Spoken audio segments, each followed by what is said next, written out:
Welcome to Debt Feeded. I'm your host, Bree Franklin. We have been keeping these conversations rolling full steam ahead in this new year of 2024.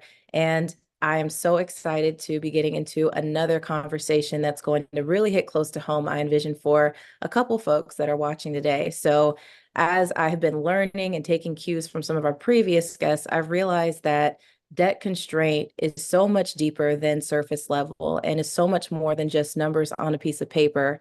There's really some major implications in terms of impacting people's relationships in work, in their personal lives, and so forth. And in having lived a little bit of that experience myself, I can relate very strongly to what that can do.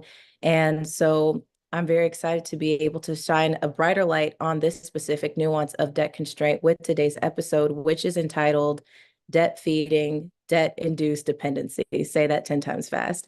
So to share with you a little bit about who we have with us today, Lybra Clemons is a seasoned C-suite executive with 20 years of human resources, talent, culture, and DEI experience across Fortune 500 companies globally. She's created, built, and implemented practical strategies that result in stronger retention of top talent and higher engagement of the workforce from the frontline worker to the C-suite. She has advised CEOs, led and scaled talent and diversity teams, managed M&A cultural integrations, developed strategy for managing hybrid and distributed workforce efforts, contributed to ESG data and reporting, and driven projects specifically to company transformation. So excited to welcome with us a dear friend and frequent supporter of the Prosperity Project, Lybra Clemons. Hello, hello, hello. Welcome to Undefeated. I'm so excited for our conversation, which I know has been many months in the making. So thank you It for has been. It's arranging been a time. minute. Yeah, I know. I've been trying to get you queued up for this for so long, but obviously you're in such high demand. So I knew I'd have to be patient and get in line, but glad I finally made it to the front.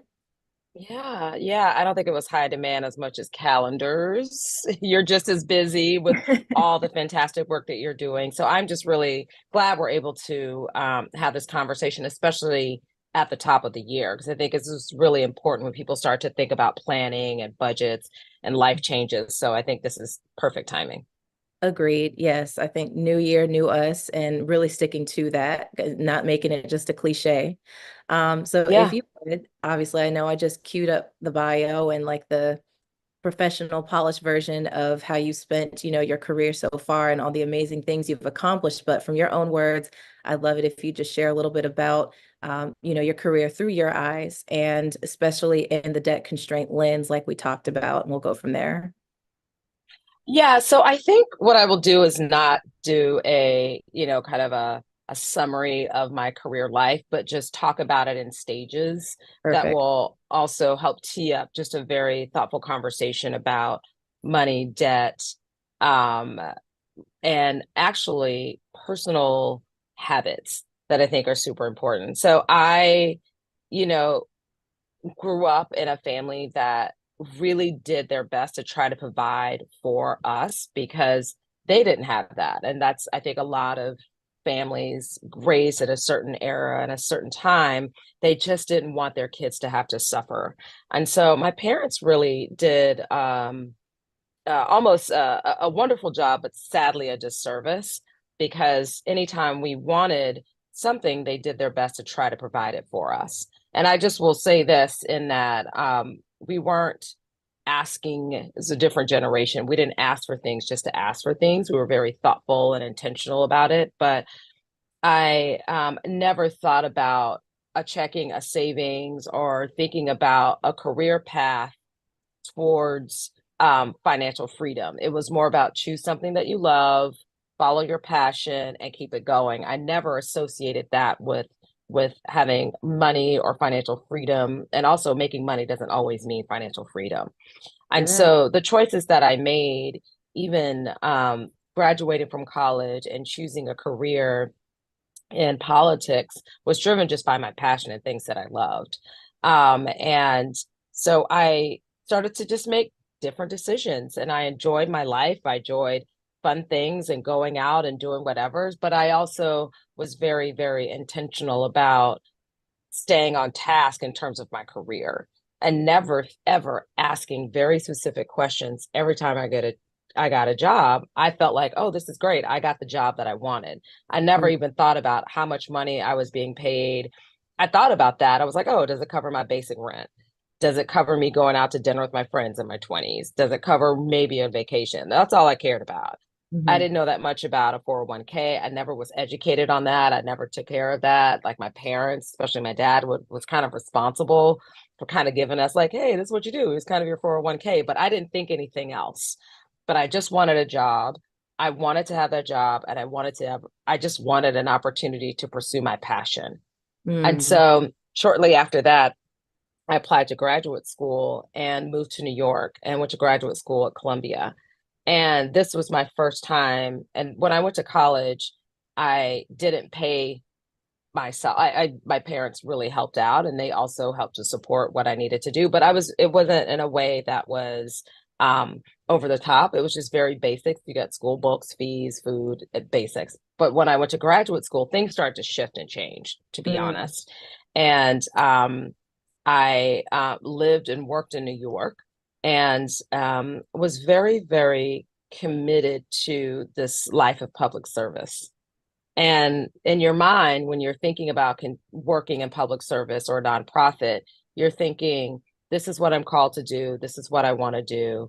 And if I go into the nonprofit field, again, I make money that's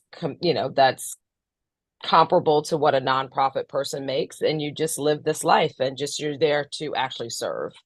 And so my habits continued where I would make certain decisions that weren't excessive, but I kind of always knew, oh, I had a little bit of a safety net. I knew that something would happen that I wouldn't necessarily not have money or have financial freedom, but I would just make the choices to go into this career, not even consider having conversations about building wealth, putting money towards something, and even considering what it would be to actually save money. I lived check to check, mostly Mm-hmm. because I wanted a life and a career in public service. And in my mind, that meant you live paycheck to paycheck.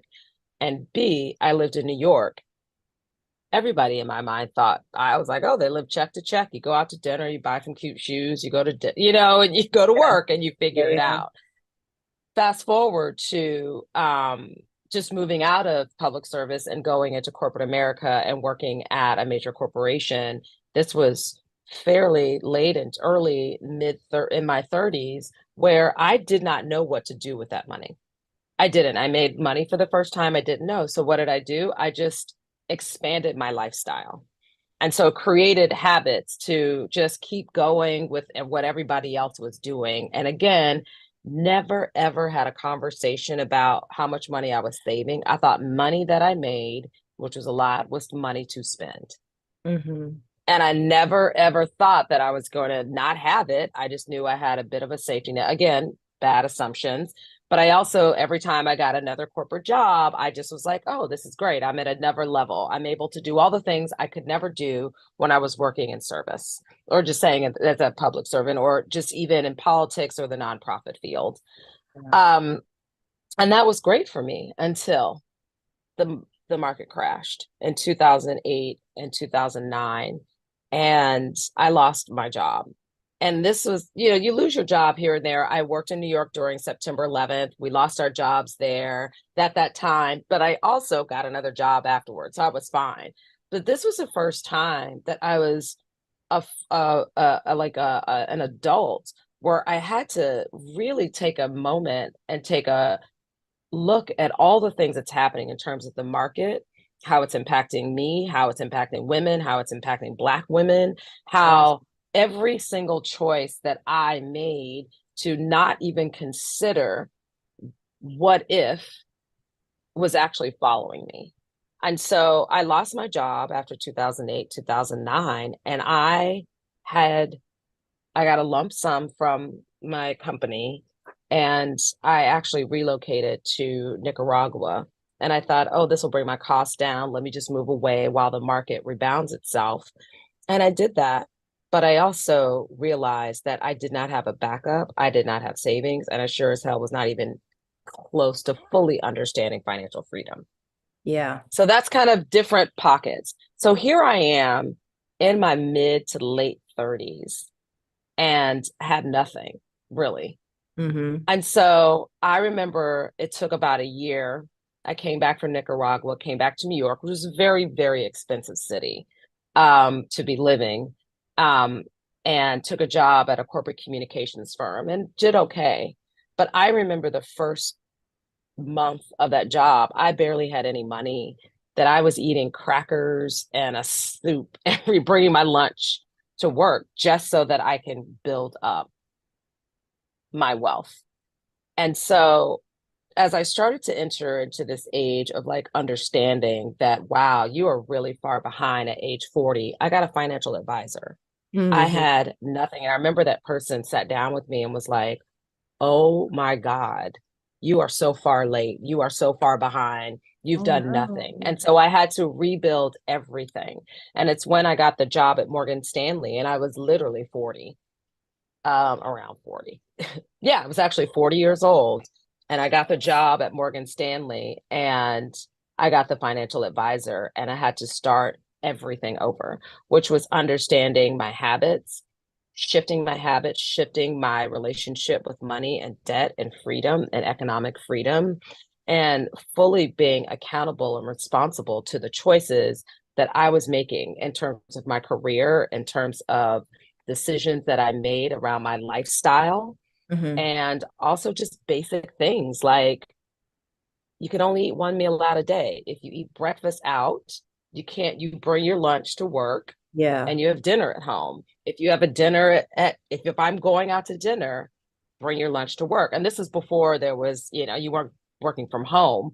But a lot of times I would just eat lunch out because it was just there. So it was just those basic things. And so that has really helped to shift and shape how I view money and how I view choices that I make, not relative to a job, but also understanding every single line item in an offer at any job.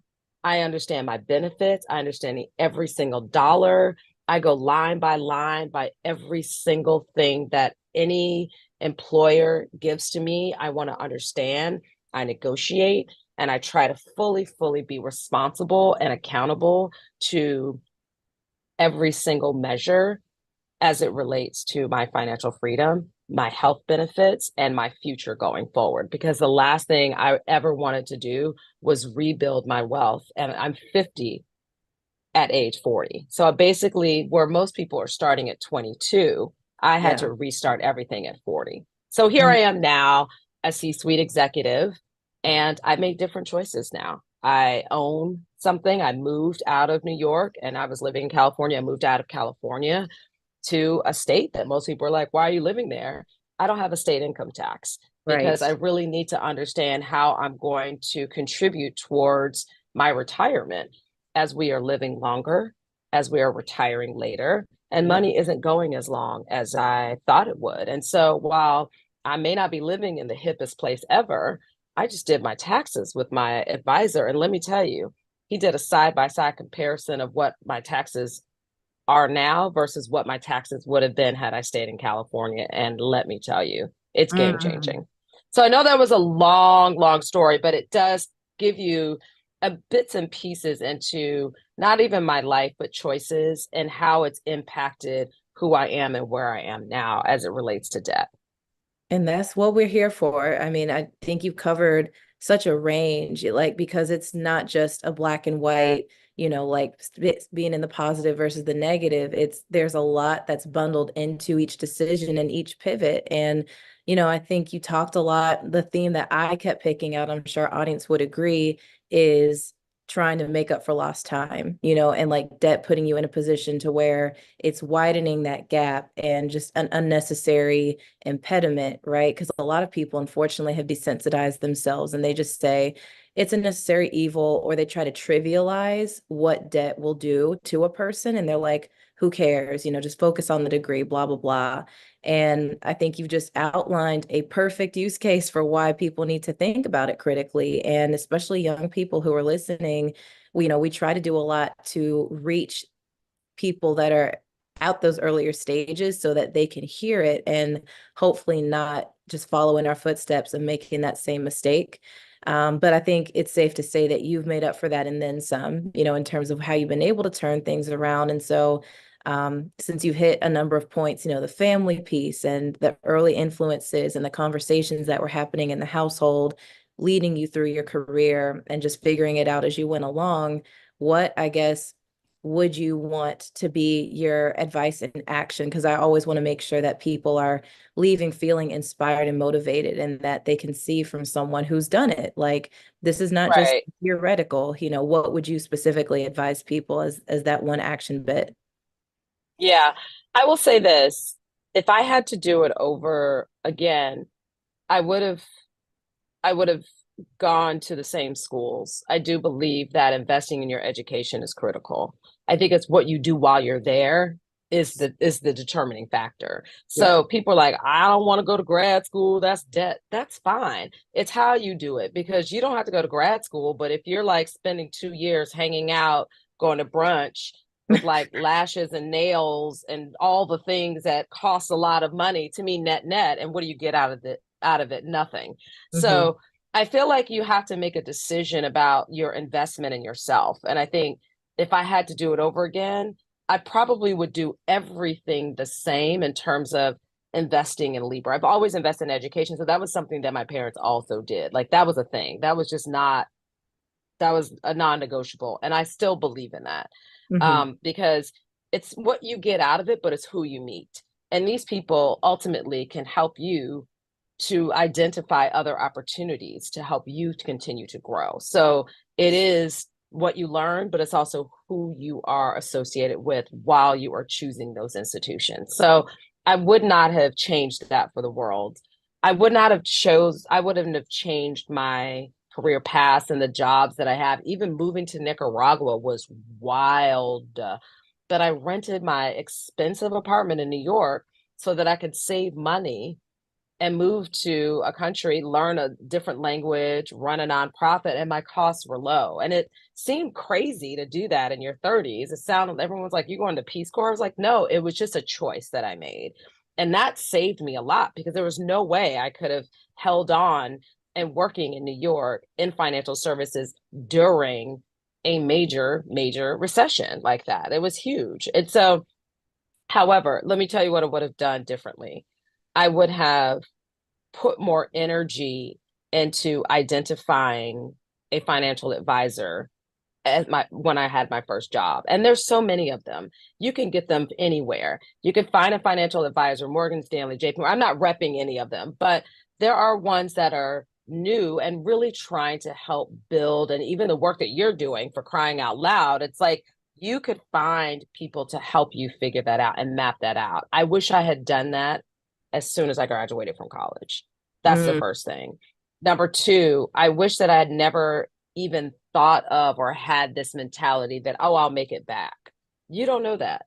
You yeah. could walk outside, get hit by a car, and not be able to work again. So I just wish I had never, it doesn't mean you can't have fun. I do have fun, but I wish I had never had that type of mentality or even thought of like that being my life mantra in my 20s, because I think that also helped me to develop some really, really bad um, relationships in terms of fun and entertainment, because I would put more energy and spend more money than I should have. Doesn't mean I didn't do those things, that I Yeah. wouldn't do those things, but I wish I had done that differently.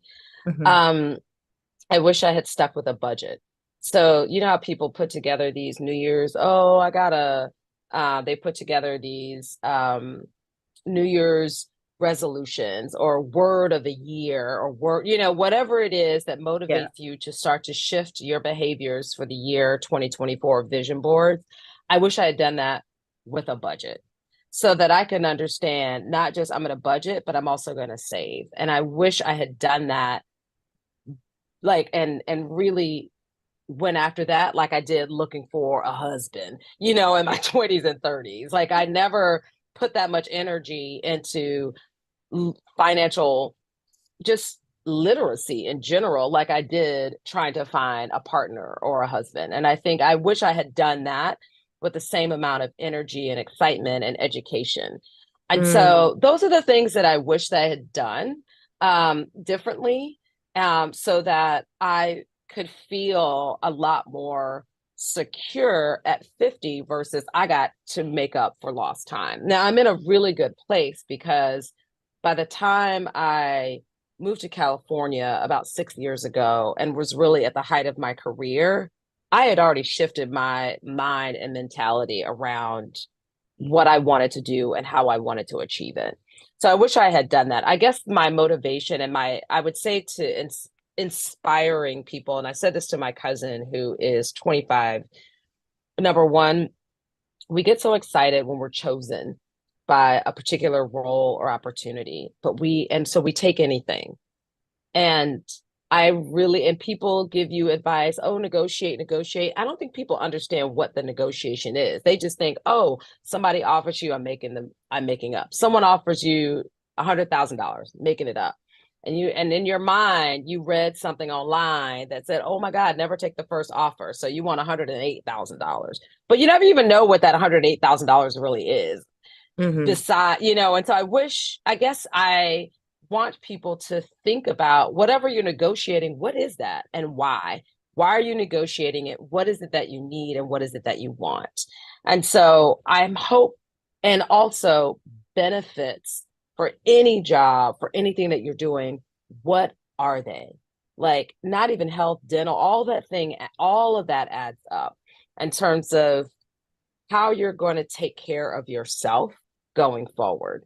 And so I just wish that I knew more about it. And if I did it just online, reading about it, asking someone and reaching out to resources like what you offer and other resources about what it is you really, really need. So I wish that I just hope people spend more time thinking about whatever offer they get from a job, whatever opportunities there are to invest in real estate. I had an opportunity to buy a brownstone in Harlem mm. in the early 2000s, and it was the dumbest thing I ever did was be like, and I remember I had a lump sum of money. This is probably the dumbest thing ever, I swear. I'm trying to remember what it was. I got a lump sum of money I forgot whether it was from a job or something. And it was more than enough to put a down payment on a brownstone in the early 2000s in Harlem.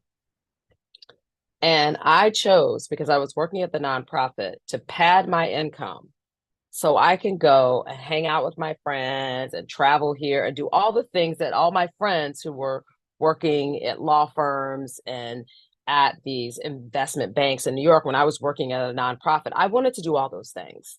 So I made that life choice and I did not buy a brownstone in Harlem. Now, I don't know if anybody that's listening, and I'm sure you know, most people should know how much a proper brownstone is worth in 2024 in Harlem. And it was like West Harlem. And I could just like that, I made a different choice. So I wish that I had invested early on in real estate in areas that people didn't think were going to amount to anything, because I would be in a far better place right now to own something. And so I just, those are the things that I'm hopeful that people will consider. Number one is just what your overall package is. Please look line by line, really fully understand it. Just don't take anything.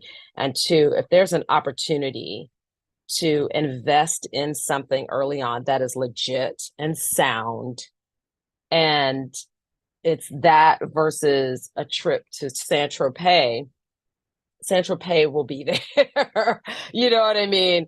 Do what you can, do the due diligence, do all the homework, but also invest, because in the end, it is like it's a short term. You're just like, oh my goodness, when you're thinking about long term, that really does have an impact on your life going forward.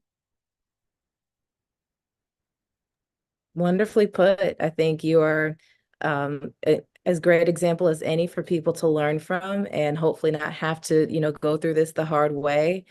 And I would say just to top it off, because I also like to round out, with my 2 cents in the form of a Breeism.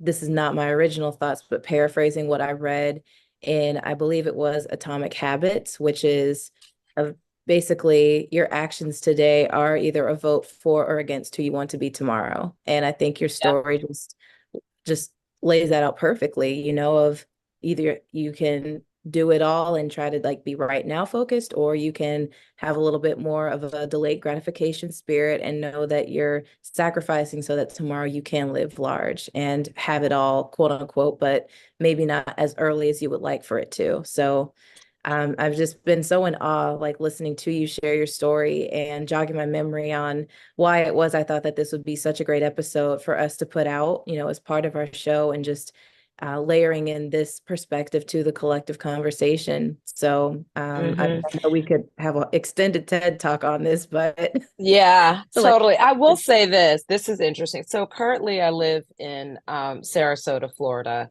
Um, we have a place here. My parents live here as well.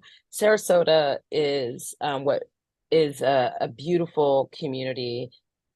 I would say 3 or 4 years ago, it used to be the retirement community. Now it's becoming younger. A large Black population has moved to Sarasota. Again, state income tax, the weather's fantastic. If you're a golfer, I live on a golf course right now, and it was a great investment.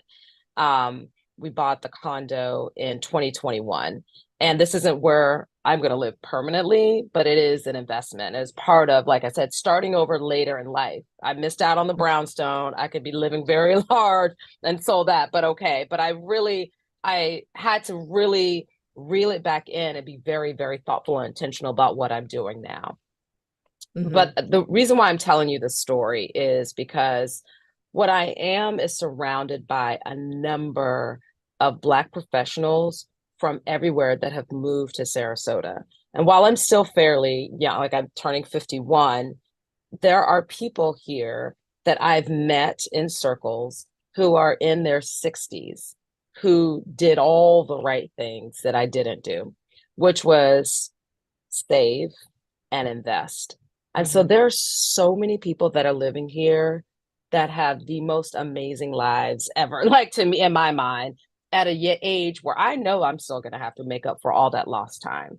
So they own boats. They literally are vacationing I was talking to someone and I'm like, what country are you going to now? They made, to your point and to that quote, very, very smart decisions early on. Yeah. And they started to save and do whatever and invest so that at an age where I wish I could, I cannot, which is at as early as 60. There are people here that are building their dream homes. They're having their dream lives. They own boats. They're out doing golfing every single day. They're traveling all over the world because they made very, very different decisions. And they still have enough to live off of. And someone told me, they were like, we just decided we were going to live way below our means for 30 straight years so Mm, that they can do that at 60. 60 is young. And you could still go out and do all these wonderful things. Whereas I'm probably going to have to put another 10 years on to what I have to do so that I can, I don't, not another 10 years, but a little bit longer so that I can live that life. But I don't want to be 95 years old and finally make it and not be able to enjoy enjoy it. myself. So that is kind of a wake up call too, is to be here in Sarasota and to see so many people that have made different decisions that are living. Now, not everybody, but a lot have. And because they decided we're going to live below our means, we're going to negotiate, we're going to invest here and there, and we're going to make different decisions and shift our habits no matter what everybody else is doing. Because there's a lot of distractions. A lot of people want to Instagram and be places and do things. And I get it. We all do. But then you have to decide, what are you willing to do now? Can you do that later? Yeah, To your exactly. point. So that is one of the things that's totally inspiring for me, is to see how people who did it the way I wish I had done years ago and what their lives are like versus me. And I love working. I don't mind that, but I also want to be able to do it in a way that I'm like, wow, maybe I'll just take some time in 5 or 6 years and do what I need to do. So it's just different. And as Black people and Black women specifically, we don't have the luxury that some of our counterparts have where there's just money passed on, Yeah. wealth passed on, sorry, not money. wealth passed on so that we can do that. So it's just building that and ensuring that we continue to pass that on to That's other exactly people. it. Yep, in paying it forward and taking the burden off the next generation so we don't have to keep starting all over, as has been our Exactly. legacy, unfortunately, since Yes. the beginning. Well, A it's 100%. yeah, and I know we'll be having more of these sidebars, like as we continue, just being in community and network with each other. And so again, I just am so grateful to you that you would take your time out of today to open up and share this story and this really robust experience that I very much hope people are listening to and are learning from and are heeding, so that way you don't have to learn the hard way and walk through the fire as well. Like take it from someone who has been in your shoes and can counsel on, what are some of the wiser decisions to make at this Yeah. stage. So thank you again, Yeah. Lybra. I appreciate it. Thank you so much for inviting me and happy to help where I can. Yes, well, this is not the first, but still one of the many conversations that we'll continue to have. And next time I'm in Florida, hopefully, which won't be too long from now, we'll have to maybe have like an in-person follow-up to this at some point. Yes, sounds like a plan. Thank you. Awesome. Well, thanks everyone for watching, and we'll see you next.